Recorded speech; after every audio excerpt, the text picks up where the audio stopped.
Welcome to the Retirement Planning Podcast with certified financial planners Richard W. Paul and Stephen Paul. Listen to a highlight from our recent radio show as we discuss the worlds of finance and retirement.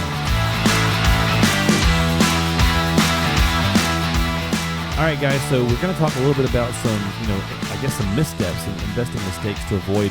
I know you got kind of a list of things, so what you got? So we'll start with mistake number one, and that is getting complacent after a prolonged bull market, like what we just went through. The economy was on fire prior to the coronavirus. And now here's the thing. We talked about this before many times, but it's been a long time, 11 plus years, in black swan events. Well, the coronavirus is a black swan event. And it's like, in most couldn't even see it coming. We talked about this in our webinar, is typically 15 months to go from our peak down to the trough. This happened in 18 trading days. I mean, that's less than a month. We watched this market just sell off. And you talk about an impact, and it really has shaken everybody up to a very large degree. We kind of got slapped right in the back of the head here, or this might be a punch right in the nose. And but it's a wake-up call. You know, things can look wonderful. And like I said, the economy was on fire, and only to have this, what we call black swan event, occur, and the rug has been pulled out virtually from underneath us. So then that brings us to the next mistake, and it's one we're seeing right now, and that is the geniuses out there that think they can time the market. And there may be a few. I just haven't met one yet. So, and just to give you an example, because an example to me, I think, is the best teacher. And I talk about this in my book, The Baby Boomers Retirement Survival Guide. But this is the time period between 1986 and 2005. So we got a 20-year data set, and we're talking about the S&P 500. The annual compound return rate was 11.9%. Now that's throwing in Black Monday, the dot-com pop, and 9/11 and a few other events. But it was a tough time period. But so how do we do? So over that time period, $10,000 invested in 1986 would have grown to more than $94,000. Not bad, right? So now you got the average investor out there. How did the average investor actually do during that time period? Well, not terribly, but not near as well as the market, 3.9%. So in other words, this $10,000 grew to slightly more than $21,000. He left $73,000 on the table, trying to figure out when to be in and when to be out of the market. So the point is real clear. It just doesn't work. So get with a good advisor. Well, the advisor is going to charge me something. Well, now wait a second. Let's say the advisor charges you 1% or even 2%. My goodness, you still at a net of 10% over the 3.9 you just went and earned on your own, free of any fees or cost. So does the advisor add alpha? You betcha, because they help you from acting emotionally and taking these moments out in time to say, hey, maybe it's time to get in, maybe it's time to get out, and those are big mistakes. I mean, right now we're seeing this run up here, and if you're on the sidelines, it's got to be pretty painful. Well, if you're worried about fees, here is some free advice.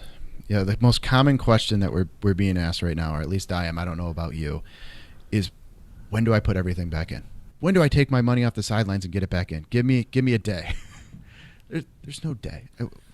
We don't know. I think we've already hit the bottom. I think we're coming back. That's what I truly believe. But what I'm doing and what I've been doing is slowly dollar cost averaging back in. Every week, I'm putting more and more money back into the market, moving money off the sideline into the market. I'm not plunking everything in on one day because you don't know. We don't know what the news is going to be tomorrow. We don't know if there's going to be new cases that drives more fear and drops the market again. Slowly move the money back in, dollar cost average in. It's just like the 401k. How did you build up this massive amount in the 401k? You throw a little bit in every month for the last 20 years. Yeah.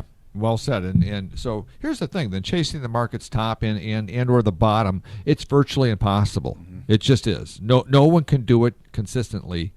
I haven't met that person. So a better approach is to create an asset allocation that you can live with. Once you get the allocation right, it's okay, to recommend some small adjustments along the way. It might be just simply rebalancing the account. So what does that do? Well, that forces you to sell off the thing that's running really hot, buy the thing that's in the ditch, because we know it's going to come back, and that's rebalancing your account. So here's the key. We want you to be able to sleep at night. What we don't want you to do is hanging on to every market move, watching CNBC or Fox Business News or whatever, hour by hour, just obsessing over every move that takes place. You literally can drive your blood pressure up, hypertension, and pretty soon you're going to be ill by doing that. You're certainly not going to get a good night's sleep, and if you're not, well, then you're certainly going to be ill, because we all need to get good rest, and that's for sure. So you've got to consider working with an advisor that can help you through this process and not make these irrational decisions. As we said, we were talking about a 12% return versus a 3.9% return. Big difference in what the average investor earns versus the person that is being properly coached. So then that takes us to this mistake, taking on too much risk. Not timing the market's one thing. Another mistake is having too much risk in your portfolio. And I don't know how many times, Steve, we've had somebody come to us, and I always say it's one of the biggest mistakes that we see is that there's too much risk in the portfolio, because what are we trying to earn? Well, you're going into retirement, or you're in retirement. We're happy with 4 or 5%. Because that inflation's 2 or 3. If we're earning 4 or 5, 6 or 7 is better. But once you start going much north of 5%, now you're taking on the risk of the market. You want 7, 8%, then we're looking at being exposed 90% or more to the stock market. And the stock market, we know 2008 can drop over 50% in a short time period. And look what happened in just 18 days. And so it's just something you have to take a careful look at. You need to identify what the shortfall is in retirement. I was working with a client designing a retirement plan yesterday, and they were delaying Social Security. They were both retiring at 62, but they were electing to delay Social Security until really 67 and then age 70 if they can. So they're putting the most stress on the portfolio up front early on in retirement at about a $7,500 a month shortfall. So we need to protect more of the portfolio, generate more income. That was their number one concern. Once they turn on Social Security combined, you have close to $6,000 coming in from Social Security. Take a lot less stress off the portfolio. That means a lot more can be geared toward growth. We don't need as much income now, but it's really identifying exactly what you need on a month-to-month basis in terms of income. Beyond that, once I know that that's satisfied, we're doing that in a safe way, you can take as much growth as you want. It's really subjective. Yeah, the objective is to take on the amount of risk that aligns with your long-term goals. So when we're evaluating the portfolio, there's some basic questions that need to be asked. Are you too heavily invested in one asset class or sector, or it could be a geographical regions? Maybe you're in love with emerging markets or whatever, because that's as bad as buying or overloading up on too much company stock, or one individual stock. Trying to chase the hot asset class can end up costing you a lot of money. Do you hold too many alternative investments? And so that could work negatively towards your portfolio. Do you hold many of the same investments that overlap too much? Because in a lot of cases, we've had a doctor come in, he had all these different investments. I mean, multiple mutual funds. And he had no idea he owned Microsoft about 14 different times in these portfolios. It was a significant position in his portfolio. Now, it happened to be a very good stock to own, but the fact is he didn't know that he owned near as much as he did till we did the overlap study to really take a look at, how many times this showed up in all these different mutual funds that he was holding. And so once we identified that, now what if it was a stock that wasn't doing so well? Then you're actually carrying more risk than is necessary, and you're not even aware of it. So let's go to mistake number 4, taking too little risk. Taking on too little risk, just like taking on too much risk, can also negatively affect your portfolio. Why? Because you got inflation eating away at your cash every year, and most investors need at least some growth-oriented investments to be able to keep up with inflation. Yeah, you're talking about inflation risk. You want to hold some money in the bank. You want some safe money, an emergency fund. But we call the bank the safest place to lose money. Put the money in the bank, you are not keeping up with inflation. So you're losing money on a year-to-year basis. Really what you want to take a look at is just the proper allocation across the board. What's my riskier piece? What's my longer term piece? What's my shorter term piece? And what should my emergency fund look like? That's really what we do in the investment meetings, is we help you identify exactly how much you should have in each bucket. Well, you know what? So it comes down to this: should I take on more risk? So some questions to ask yourself is: do I have enough growth-oriented investments in my portfolio currently? Can I afford to take short-term losses for long-term gains? Could I afford to live on Social Security or other income in the event my accounts decline in value? You had mentioned that.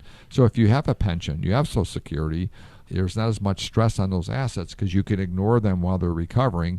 But if you're living off of those assets, it's very difficult to ignore them because they have to produce an income to you. Then you end up selling shares where they're down in value. That's a precursor to running your account out of money. Another issue: how comfortable do I feel taking on more risk to potentially achieve a higher investment return? Remember, I talked about sleeping at night. So we want you to be able to get a good night's rest, and that's important. Could I live on my investments without taking additional risk? And we get that person that says, hey, I can just amortize my account. I'm so wealthy. Well, that's okay. If you want to do that, you're gonna leave a lot of money on the table over a 20 or 30 or 40-year retirement. But yeah, if you're sitting on enough cash, you can say, I can divide this over the next 25 or 30 years, I'll be just fine. Then fine, go ahead and do that. But that's certainly not recommended. Well, this has been the Retirement Planning Podcast with certified financial planners Richard W. Paul and Steve Paul of R.W. Paul and Associates. Make sure that you reach out to them at 248-305-9911. That's 248-305-9911. This has been the Retirement Planning Podcast.